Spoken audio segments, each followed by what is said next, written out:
right now.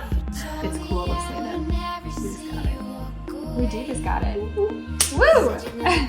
That was really good. All right, well, Oh, let's yeah. see if we like it. That's the question. Hi, I'm Melissa. And I'm Hannah. What do you get, or how do you make your bedroom designer friendly or your own so your neighbor doesn't have the same bed set? Oh, that's the worst. We don't want that situation to happen to you guys. Right. What you want to do is make it better than the other person. We have just a basic shelf here that's a comforter with 2 shams, which is a lot of times is what you get wherever you may be purchasing from. You can take every concept we're giving you right now and transform it into whatever bedding set you have based off of the different tips we're going to give you today. So we are going to use these pillows, but right now, I think let's just toss them. Sure. Get rid of those babies. Oh, thanks. A Euro pillow goes behind your main shams and it's a little bit taller, adds some interest and some height to your bed. Normally on a queen you get 2, on a king you're going to get 3. We're going to start with this on the back side.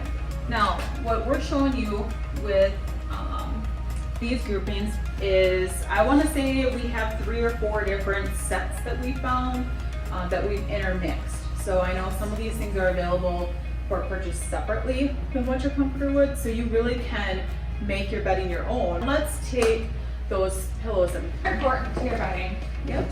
They do make a huge difference in safety. So we're gonna put those next. So this is kind of that divider between the end of the bed and here. This also works really nice if you have, say, an upholstered headboard and this may be really close to the color palette of your headboard. You can do a separation with your Euro. Next, let's do a contrasting color. So every time we're putting things together, we want depth to make it warm and cozy. These here do have a little bit of a design. They just get some etched patterns in them. This has got a really bold pattern on it, and most of you are thinking you cannot add any more pattern. You can always add more pattern. Yes.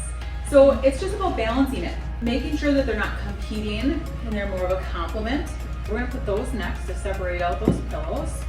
You'll pull your creams and grays, and this adds a ton of texture, which is awesome. It's got a lot of pattern, but it's not really competing. This one here is just a nice hide pillow. It's adding texture, and it's also pulling from our Euro pillows and our wood. So we're gonna start with the bigger kidney pillows. So kidney pillows are long and usually smaller in height than a standard throw pillow. So this one's a little bit bigger, and then you do your front one. Angles. A lot of people don't know how to do the angle. So if my entry was where the camera is, which way do these go? Right. Direct It's view. to draw your eye. So you're creating a welcoming space by getting your angle right of this. And I'm actually gonna have this, we're gonna show you. So if this was this way and you were walking in where you are, it doesn't feel as warm or welcoming or you wanna crawl into it because there's a couple barriers there. So here's our pillow combination that nobody else, none of my friends, none of my neighbors, co-workers, they're not gonna have this bedroom set even if they have this. But we wanna go one more step from here. So you have your base.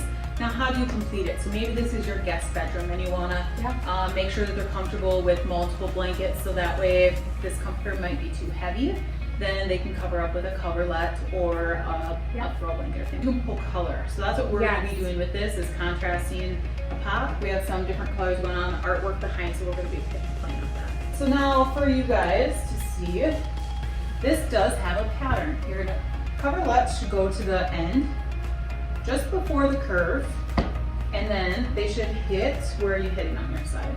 Normally I try to center them, but you could go further down. I'm taking kind of the base to a little bit of the middle of the board. I'm right there too. So this one's got more A herringbone pattern. Okay. Yeah, so kind of zigzags a little bit. Even with this and this, you're probably thinking this doesn't work at all. Well, it doesn't. Not by itself, but we're not done layering. So that's the thing, is bedroom should be warm and cozy, and all those textures are just amazing to come in, and even if you feel this is super soft, you want to wrap up in it. So we're gonna do one more layer of a coverlet, and this is another pattern. This one's got more of a quilted square pattern, but this is about pulling all of these cream colors down. So now my guests have a couple of different options. We have lots of different textures. but it's still not feeling finished. I'm thinking a draped blanket because this is a little bit too cookie cutter, I think. I agree. I'm thinking for our draped blanket, we need to pull in some of those browns that we had before, and now we're adding yet another texture. Yeah, that's a great color palette. What we're doing is we're playing off the browns, but if you notice on this blanket, there is some creamy shimmer. The angle Hannah has it at is angling towards you, which is what we did with this, but it doesn't feel natural. Now it's about creating the angles. One thing with the blankets is everyone is like, oh, it just looks so cozy when you do it, but when I do it, it doesn't look right. The main part of these is about making it look effortless. You don't want it to look like it was hard to do. So everything you do should be flowing. You want it to have this natural, just flow to it, and that is it. And so whenever you do a blanket, you should always put something on top. Tray with some candles. Candles are always nice, the mood lighting, it's romantic. So the placement on it is gonna go opposite of where this blanket is. So you're gonna take it, so it's just barely with the bed, with this, but still complementary to this. It's all geometry. If geometry classes would say, you're gonna need this for interior design, maybe more people would focus. I would have. I know. A lot more than I did in geometry class if I knew it was going to be this. I know, right? So a couple other just quick tips about bedrooms. Nightstands and lamps, we usually always match them. It just feels better, or at least the lamps, the nightstands. It's about coordinating the heights and the colors, making sure there's balance when you step back and look at it. Definitely. We all are ready for a nap, huh? Yeah, I'm ready to go to That sleep. is Come ready on. to go. Oh, yeah. This is a good time. Thanks for joining us. Bye, guys. Bye.